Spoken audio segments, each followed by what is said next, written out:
Hello everyone, this is Jackson 100 and welcome back to another video. And today I've got something a little different. This Duel deck profile. I started playing this. This is all pendulums came out. I thought it'd be fun to play some pendulums, and turns out they suck. So instead of playing Melodious, playing this because I thought it'd be pretty easy to get a deck. This was pretty much free to play for me. I did spend some money, but with the money I ended up getting a copy of this and a copy of this from the selection box. But when trying to get the playset of this, I ended up getting a fourth copy of this and this anyway. So this is literally free to play. So you can definitely make this very easily with like a new account, and it's the second best deck. Which I decided to try and play this at the start of the month. Was not expecting it to be that good of a deck, but turns out it was the second best deck. So made quite a good decision with what I decided to go for. But anyway, going into the profile, I have one copy of Score. I've literally only have one. I lied. I have two now, but when I was playing to get to King of Games, I got the King of Games with this deck. I did only have one copy, so this is just one showing off the deck profile. I do have two now. I would put two in. With the second, I might take out this Opera, but I'm not sure. I have to think about it. So for now, I'm just going to show the deck profile that I have from COG. This card actually is a very good battle hand trap. Means you can kill anything. And then often you just steal games by having the opponent attack into you and then just die by you scoring them. And then actually, even if you have one, it's still pretty easy to get to. You can first move Solo or Ostinato it out of the deck very easily and then just add it back with Shipina or Soprano. And then I've got three copies of Soprano. This is how you fusion summon, and then when you special it, you get to add back. So later in the game, if you special it first move it solo, or if you summon it with Oasis, you can get that add back. Or if you summon it from Rosata, you get to add one back. Basically, so as this is the only way you're going to be fusion summoning if you don't open the first move solo, which goes into this, which is one card combo, or the Ostinato, which is just flat out fusion spell. This is so I'm playing three because you're more likely to get to a fusion, because the other way to get to a fusion is Soprano plus any others. So you turn the other one into Rosata and then with a skill, and then you special this, and then this adds back the other one. So it's as if you were to summon a Shipina, and then you fuse with those two. And the next I have one copy of Rosata. This card absolutely sucks to draw, but you have to play it because if you draw Shipina, you need a way to special the Shipina from hand. To get the Shipina onto the field, so you can play two Shipina, but this is better because it allows the Soprano play that I mentioned earlier. And sometimes it lets you play with that using your normal summon, so you can go first move solo, turn one into this, then this, summon this, and then you can add back.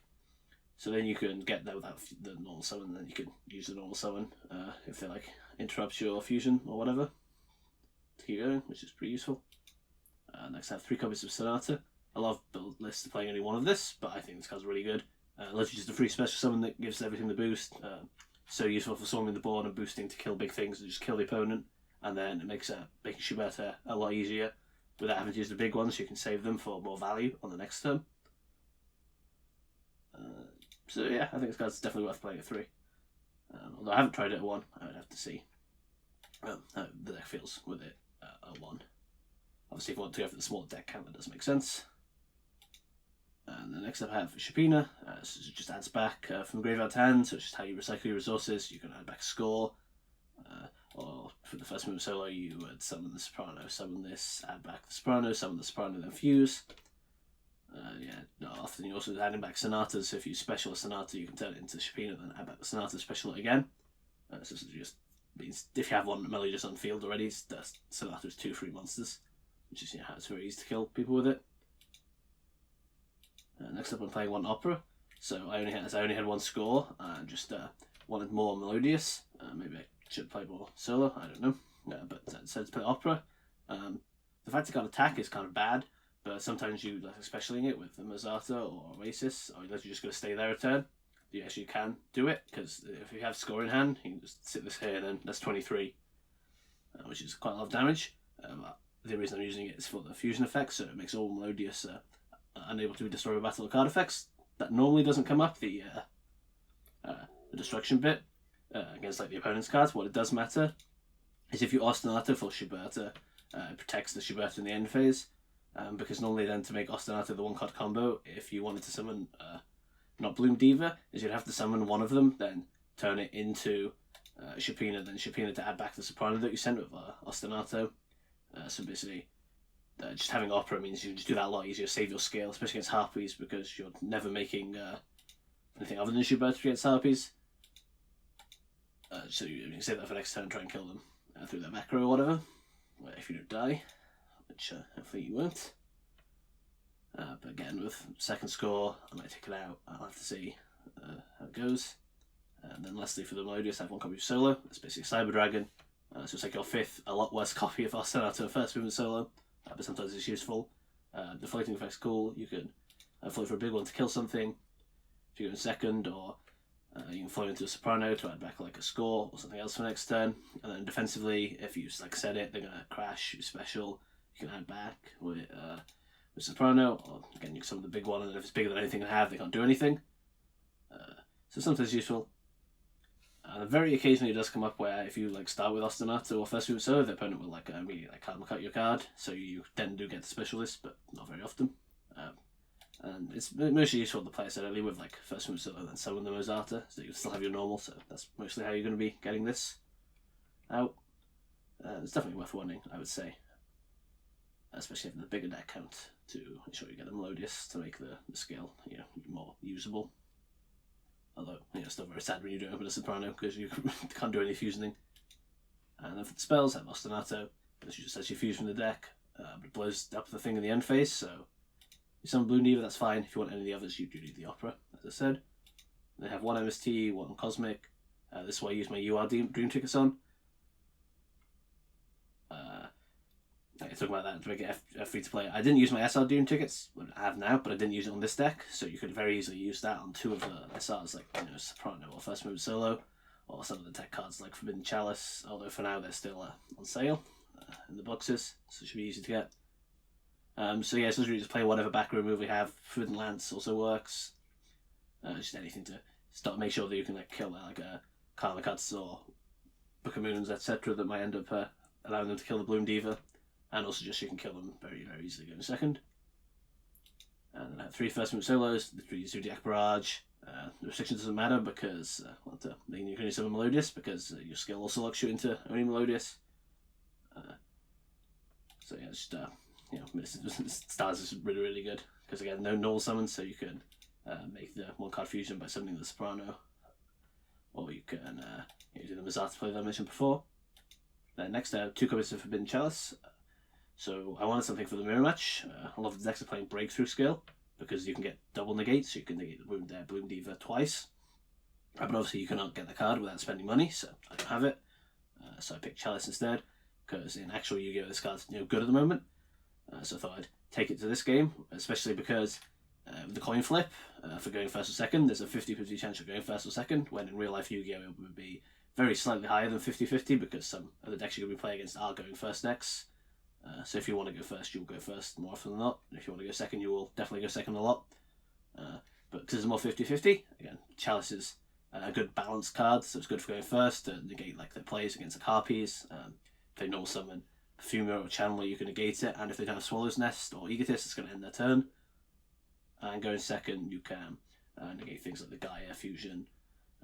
Again, Bloom Diva, as I said, so you can attack over that, etc. The attack boost is also sometimes useful for killing things, but you can't use it on Sonata or Schuberta, which does make it feel kind of a bit sad, but especially if you're using that like a Mozarta, it makes it 3k exact, so that will crash with the Blue Eyes. That's an example of how that is useful. My friend's playing Econ, who did a similar thing to me, but I'm playing Treacherous, so that doesn't. So obviously I can't play Econ, so that's another option. If you wanted to make this deck even more budget, you can Econ their Bloom Diva, and then you can fuse with it. And then Econ also allows for a lot of like kill plays, because if you have the Sonata, you Econ the Sonata away, then very easy to get to add it back in special. So you've stolen their biggest monster, and then you have the like the 2 monsters on field to like go for game. And then next up for the traps, I have 2 copies of Oasis Dragon Souls. I wanted some form of recursion for this deck. If you summon Bloom Diva going first, you're kind of a bit sad because you don't get to keep your Meister up, where if you went for like a Schuberta, you can use Sonata very easily. So then you can keep the Meister for next turn to keep grabbing your resources back. And so I just wanted a card that will let you get them back. So Oasis was what I had because I opened a bunch of packs of the Pendulum Genesis set with my starter gems, given that I was planning on playing Pendulums. So I just picked this up from that.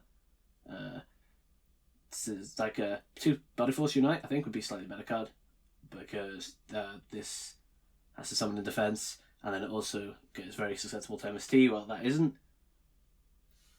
But I think Oasis is fine. It does its job. You can use it to summon Soprano back to get back the score or whatever, or you can use it to summon Subpoena to add back for next turn, etc. etc. And then I have 1 copy of Necrofusion. So I see a lot of the decks are playing this, so when I got a bunch of gems for like ranking up for the first time, I thought I'd try and pull one of these, which you did, so I put it in to test it out. I don't think I drew it enough to really find out how good it is. To me it seemed like kind of as good as Dragon Souls, honestly. But I think it'd be definitely more useful to have the second Bloom Diva, because then you can summon the second if it gets outed, and then sometimes you just win because the decks don't no longer have any outs. Or you can just set them and deck them out or whatever, because you're playing a slightly higher deck count. Sometimes it's useful for like pushing for like killing people next turn, so if you summon like a Shuberta, then you can kill them next turn. And also, if you draw this, very easy to go Bloom Diva and Shuberta, which is, you know, in this card where you get to cover both bases of being able to interrupt the graveyard to stop their plays, and having the Bloom Diva, which means they won't kill you if they can't out it. It's very nice, and unless they have 2 Treacherous, sometimes it's kind of auto-win button. It's very good in this deck. You can Shuberta your own traps, so you can actually use both of them. It's definitely worth playing. And then for the extra deck, I have 1 Bloom Diva. I only have 1. I would play 2 if I had 2 instead of 3 Bloom Primas. So basically this is just the big boss monster. I mean, it's not very big. But it can be a story about battle of card effects, taking a battle damage, and if it battles a special summon monster, it'll burn them for half the difference between the attacks. So this means unless they have like a card like Karma Cut, or like Chalice, etc., they'll break through. A lot of decks aren't having this. Most decks don't have an inbuilt out to it. Some do, like Lunalight has the Tiger King. I've seen some Blue Eyes players playing the Blue Eyes card that can negate this. But otherwise they would only have like Karma Cut to out, so if you manage to MSC their Karma Cuts, they're just gone basically. They have no chance against this deck. Yeah, so if I had 2, I'd play 2, but you can definitely play it with 1, which is, well, it's kind of a bit more budget friendly. I made Cog with 1. I think it's literally only like 1 or 2 times, maybe at most, in all the games I played that it would have came up that had 2. So you definitely don't need the second. 1 is good enough. And then I have 3 Shuberta. Similarly, you can play with only 2 Shuberta. I think having 3 came up like, again, once or twice at best. So you can definitely cut this down if you want to make the small budget. Very easily playable, I think. Assist lets you interrupt the opponent's graveyard. So a quick effect, you can banish 3 players in either player's graveyard, so you get the treacherous value. And then it boosts itself by 200 for each, which makes it 3k. So again, very easy to deal damage with this deck. With like this booster with like a starter, that's 35. It'll be bigger than Cyber Slash, which is one of the important things. So against Harpies, you always make this card. Then when they activate the spell with Cyber Slash, you can chain block it with the Shuberta, and then it becomes bigger than the Cyber Slash. Unless they have another spell, then or like a way to make a rank 4, they're not going to be able to out the Shuberta. And then you can, the Shuberta will eat one of their traps, or it'll eat the bounce 100% on the next turn. So it makes it a bit easier to play for their board if you don't die. And then it's very important, like the graveyard effect is really good against stuff like Lunalight, Resonator, etc, etc. And then lastly, there's 3 copies of Bloom Priva. This is double attacker, becomes 20. Well, you can fuse with more to make it bigger, but normally it's going to be 25. So I think this card is a lot better than people are giving it credit for. It's lets you kill people so easily. I wouldn't say it necessarily steals games, because maybe you'd have those games anyway, but it makes games a lot quicker. I'll say that. It's very good at eating through the battle hand traps, so stuff like Kite Roid eats through both parts of that. Shuberta also does, because you can banish the Kite Roid. But it eats through Veil. If they have something like Temperance, then you laugh at them because you get the second attack, so they need a second Temperance to stop themselves dying if they don't have enough life points.